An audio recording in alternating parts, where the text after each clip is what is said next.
Hi and welcome. This is Rosangel Perez, la shamanesa of Cafecito Break. And I'm here at the Art House Hotel located in New York City. This beautiful hotel has 291 guest rooms, 3 on-site restaurants, and nightly live entertainment in Manhattan's Upper West Side. And you could book your next stay at Art House Hotel NYC, or you can call in for group rates and events. And I'm so delighted to be here.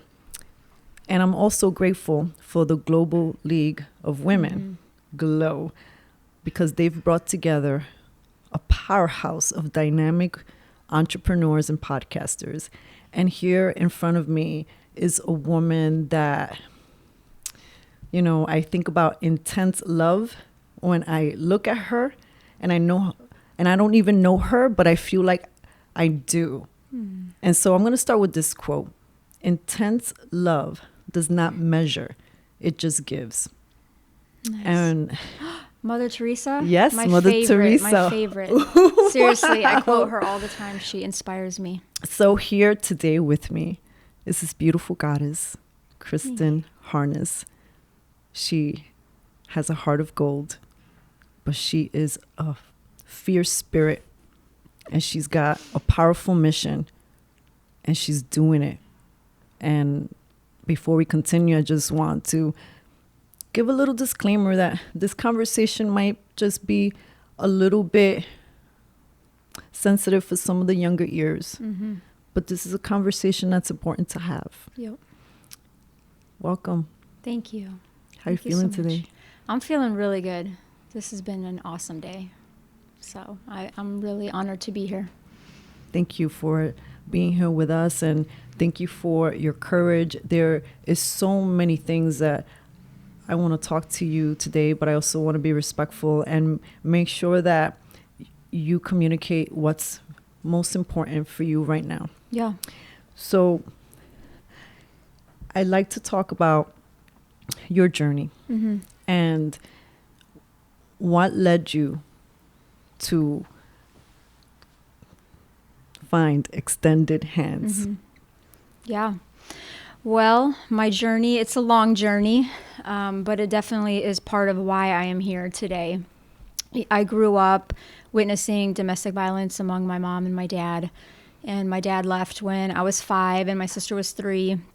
He was in and out of my life. And, you know, I dealt with a lot of common complications that come when a daughter doesn't have her dad around. So I was, what I tell people, looking for love in all the wrong places. You know, I was doing anything to get validation and acceptance and love from other guys, and that led me down a lot of destructive paths. When I was 14, I was sexually assaulted by an older guy that I knew, I was familiar with, but I didn't really know him. And you know, the police were involved. Nothing ever happened. They never did anything. Then he never got in trouble. I don't even think I got my clothes back that the police took for evidence. When I was 17, I was raped by a stranger in a bar in downtown Denver, and I was tossed on the streets alone. And that was a really dark time for me. And I grew up in my teenage years around a lot of just negative sexualization and gangs and violence and drugs and skipping school. And I hated myself. I mean, I absolutely hated myself, and I hated everybody. I had a different name that I went by, a different identity I went by, because I just didn't want to be me. And that brought me to a local church in Denver. And I was so excited to maybe start a new journey in my life and find God, find somebody to love me for who I was. And I ended up experiencing sexual exploitation and abuse within the church, within the leadership of the church. And through that experience, that went on for a couple of years, and it almost killed me. I mean, I dealt with extreme PTSD. My hair was falling out. My face was covered in acne. I lost a ton of weight. I was incredibly depressed, crying all the time. I just had this dark cloud on me. And I really hit rock bottom there. And I had a pivot. For me, it was God. God came into my heart and helped me to learn that I deserved love and that he did love me for who I was. And when I started making that change and working on my healing, I knew that I was starting to heal because I stopped looking at myself all the time and what I had gone through and how I was feeling. And I started experiencing this compassion for other young women that were experiencing sexual violence, sexual assault, injustice, oppression all over the world. Because even as we sit here right now, there's millions of people, women and children and men, women and children that are being abused, are being trafficked, are being assaulted, raped. That's the reality. And I started really just caring about these women, and I kept thinking, you know what? I know what it feels like to experience something like that, and I know what it does to you, how it can just tear your identity apart, make you broken. And I also know the flip side of it. I also know that somebody can heal and they can experience freedom from it. And that led me to going outside of myself and being around people that were hurting. And so I took a trip to Pattaya, Thailand in 2004, and it was my first encounter with human trafficking and exploitation. Pattaya is 62 miles southeast of Bangkok. And when I was there 15 years ago, 70% of the population was involved in prostitution. So it's a sex tourism town. So everywhere you look are Thai women and children and Western men. And it just totally rocked my heart. I mean, I was literally on my knees in the middle of Pattaya, Thailand, on the streets, bawling my eyes out. And I was like, what am I witnessing? What am I seeing? Because not only when you're talking about human trafficking and exploitation like that, for me, it was the worst of the worst. Because not only were these women and these children being, and let's just keep it real, raped and sexually assaulted multiple times a day, but somebody else was profiting off of that. And to me, that was the most disturbing thing ever. And so that ignited my passion specifically for victims of human trafficking. I came back to Colorado, and I thought I was going to move back to Thailand and save Thailand. And then over the years, educating myself on this subject, I realized that it's not just something that happens in Thailand or Cambodia or third world countries, but it was the second fastest growing organized crime here in the United States. That it happens all over the United States, every city, every state, rural, urban, suburban communities, rich, young, poor, old. And that Colorado had some of the highest reported incidents of child sex trafficking in the nation. And that brought me to what can I do to help victims right in my home state. And so that led me to starting Extended Hands of Hope, because at that time there was no resources for them. There was no shelter for these girls. The average age of entry into the commercial sex industry in the United States is 12 years old. So we're talking about very young kids. And so I was hearing story after story from FBI, from law enforcement, from social services, that they were getting these young girls who, let's say you have a 13-year-old girl, 90% of these kiddos have a past history of sexual abuse. So you have a young girl who's been abused her whole life. On top of that, she's being trafficked, and then she's quote unquote rescued by the police, and then she's brought to jail or brought to detention centers and made to feel like a criminal. And I just thought that was incredibly unacceptable. And so I'm like, I literally in a meeting raised my hand and was like, I'm gonna open up a safe home for these girls. And I come from a computer science background. I was an analyst. I'm not from the nonprofit world, but I didn't care. I'm like, I'm just going to find people to help me do this. And that's how we started. And now Extended Hands of Hope has a safe home for girls 11 to 17. We have a licensed school. We have full-time therapists. We have 32 employees. We have a community program.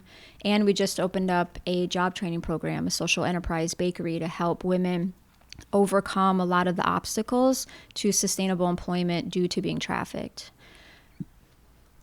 Sorry. Yeah. I'm emotional just hearing that. Yeah. Um,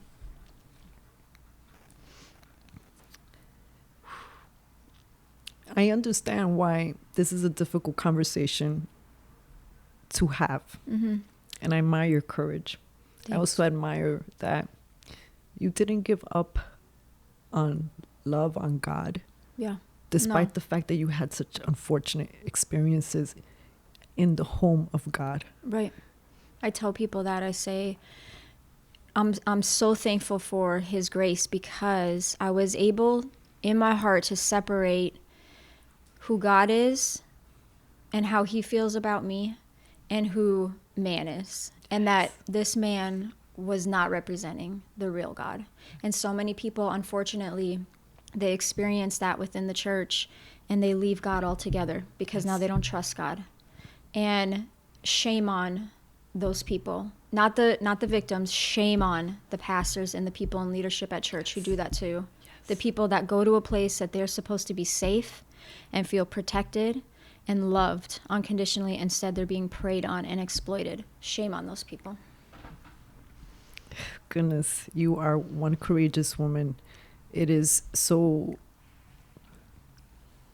When I was in MTV, there was a time when we were covering a story and it was based in California. Mm-hmm.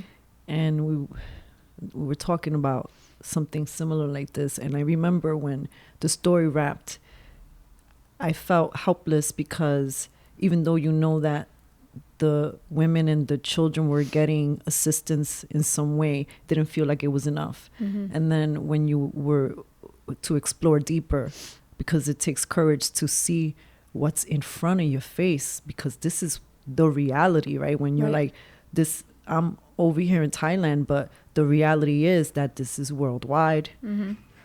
It's happening everywhere. Mm-hmm. Could be right under your nose, whoever might be listening.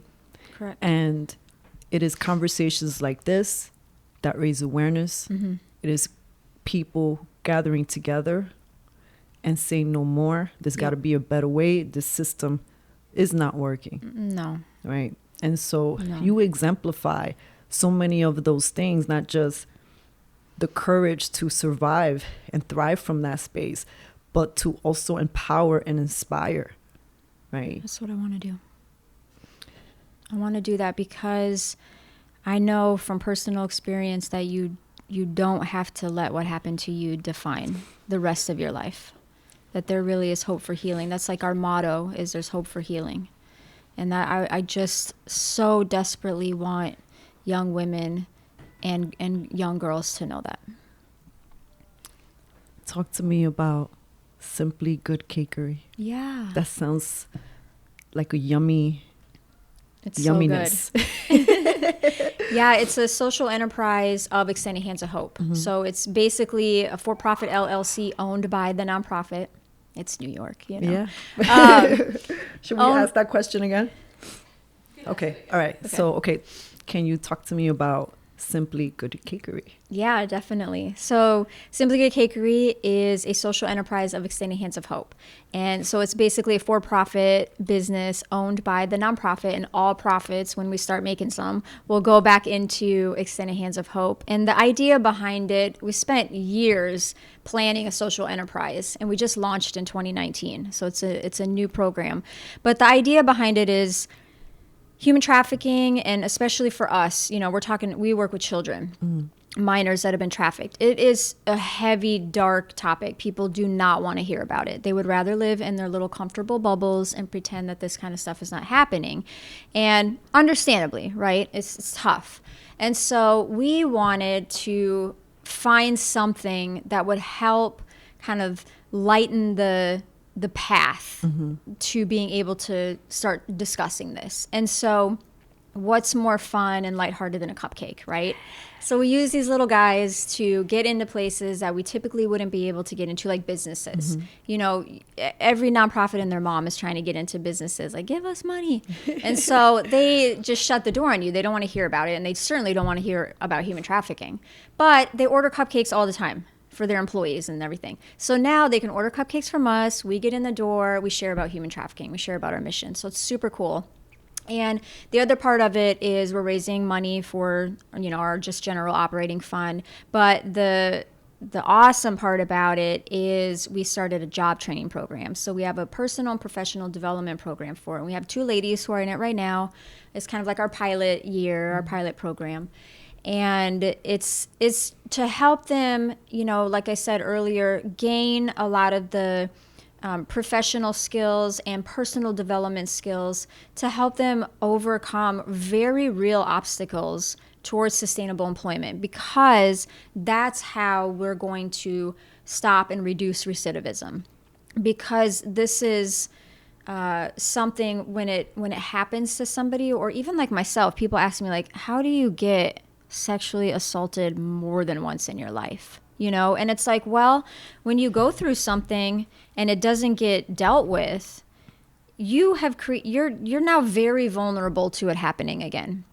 And that happens with trafficking, So we use this program to really help empower these women so that they can move forward and they can get employment. A lot of them come with criminal backgrounds, lack of standard job history, lack of education, lack of transportation, complex trauma. Employers are really not equipped to manage employees that have real complex trauma. And so our program is very therapeutic. It involves clinical support at all times, case management to really help them holistically. What are some of the things you've witnessed from some of the girls, young women in the program? Amazing things. I can't believe these girls. I mean, they make me so proud all the time, because when you hear about what they've gone through, and we have 12-year-olds that we work with, and my children are 10 and 13, or 11 now, 11 and 13, and I think about what these girls have gone through at the same age as my kids, and it just makes me just stand in awe of them, how proud of them I am that they're still fighting, that they're actually in our home trying to receive healing and treatment and to recover from what they've been through. It's absolutely incredible. And we've seen amazing things. And, this is, I don't ever talk to people and sit there and say, oh, they just come into our program and then they're just instantly healed and then they leave and they live happily ever after. It's not the reality. It's not how it works. Right. And I mean, this is really a lifelong journey of healing that they're on. So we like to celebrate small successes, right? Things that the average person would be like, big deal. But for them, big deal. It is a big deal. And yeah, I mean, we see those kinds of things all the time. For example, how about just getting up and going to school every day? Like, that is a success that we will celebrate, okay?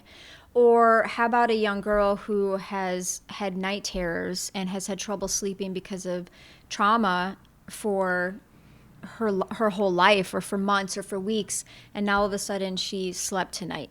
That she was in that space where she felt safe now and comfortable enough to rest and relax and to sleep. We celebrate that. We had this one, most of the girls that we work with were born and raised in Colorado. Okay, so they're not foreign girls. They're not even coming over from a different state. They were born and raised right there in Denver. But we have some girls that come from out of state, but we had this one young girl who was actually trafficked at the age of 10 in a different country. And her mom fled and they went to Colorado. And this poor girl was also raped. She was pregnant when she came to us by a 29-year-old rapist. And she was in emergency placement, Spanish speaking.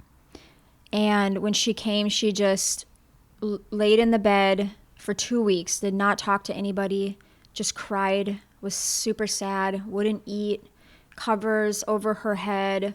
We couldn't have, she just didn't want anything to do with us, of course. She was scared.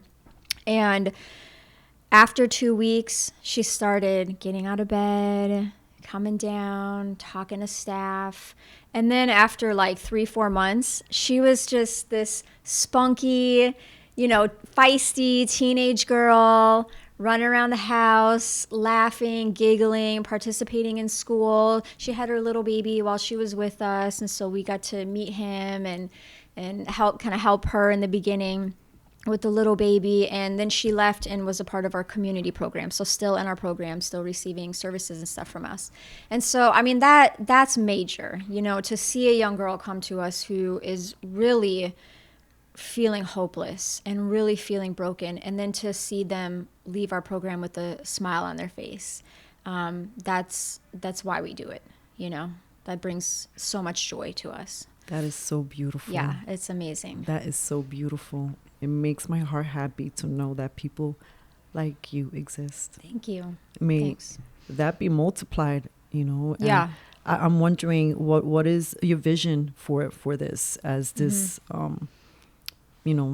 for extended hands. Yeah. Well, and I just want to say on that, what I was just saying a couple minutes ago, we have an incredible team. Okay, so this isn't just about me. We have an amazing team that works with these girls every single day. So I want to make sure that they get the credit that's due to them. My vision is, the unfortunate reality is it's really never enough. There's always more girls to help. Right now we have, during Christmas time, we had 20 girls on our wait list. Wow. Just from Denver alone. Wow. And so the vision is to build another home, help more girls, expand our community program, and then take this program and replicate it in other cities where there's a need, where they lack housing. And the ultimate vision is to see these young girls thrive and to heal and to dream. Because when you're just like living in crisis and trauma and pain, you're not dreaming of the future. You're not, you're not thinking about what you could be when you grow up, or you're just thinking about right now. And we just want to see these girls have the freedom to dream and to dream big and to go after those dreams. Like, that's the most amazing thing. That is amazing. It is. Yeah. How can the person who's listening, the person who's hearing your message, how can they help? How can they be helpful? How can they contact? Like, what are the ways?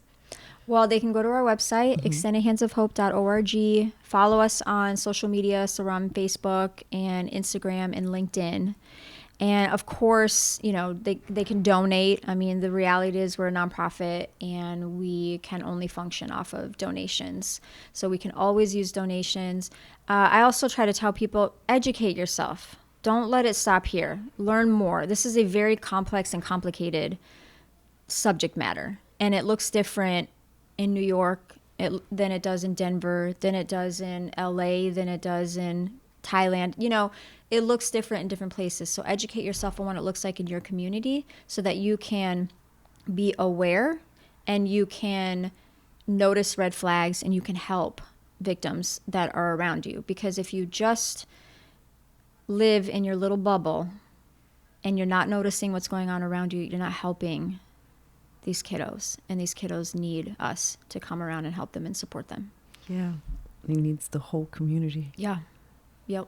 As we wind down this interview, is there anything else that you'd like to share? I would want to say to people, when we're talking about human trafficking, don't let it overwhelm you, because it's so dark and because you're going to read statistics about it happening to millions of people.